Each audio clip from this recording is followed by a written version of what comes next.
নমস্কার। আবহাওয়া কেন্দ্র আগরতলা থেকে প্রচারিত ত্রিপুরার দৈনিক আবহাওয়া বার্তায় আমি মলয় পাল আপনাদের সবাইকে স্বাগত জানাচ্ছি।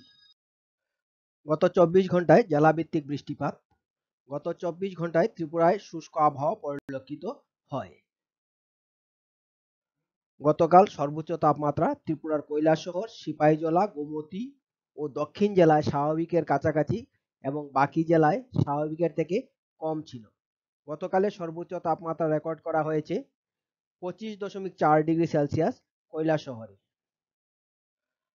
আজ সকালের সর্বনিম্ন তাপমাত্রা ত্রিপুরার পশ্চিম, সিপাহীজলা, ধলাই ও দক্ষিণ জেলায় স্বাভাবিকের থেকে কম এবং বাকি জেলাগুলিতে স্বাভাবিকের কাছাকাছি ছিল। আজ সকালে ত্রিপুরার সর্বনিম্ন তাপমাত্রা রেকর্ড করা হয়েছে 10.9 ডিগ্রি সেলসিয়াস সিপাহীজলাতে। এবার আগামী 24 ঘন্টার জন্য আবহাওয়ার পূর্বাভাস। বৃষ্টিপাত। ত্রিপুরার আবহাওয়া শুষ্ক থাকার সম্ভাবনা রয়েছে, অর্থাৎ কোথাও বৃষ্টিপাতের সম্ভাবনা নেই। আগামী 24 ঘন্টার জন্য সতর্কবার্তা।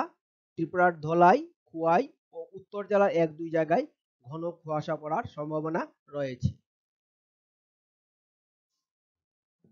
আগামী 24 ঘন্টার জন্য তাপমাত্রার পূর্বাভাস। সর্বোচ্চ তাপমাত্রা 24 ডিগ্রি সেলসিয়াস থেকে 27 ডিগ্রি সেলসিয়াসের মধ্যে থাকতে পারে, যা স্বাভাবিক বা তার থেকে কম, এবং সর্বনিম্ন তাপমাত্রা 11 ডিগ্রি সেলসিয়াস থেকে 14 ডিগ্রি সেলসিয়াসের মধ্যে থাকতে পারে, যা স্বাভাবিক বা তার থেকে কম।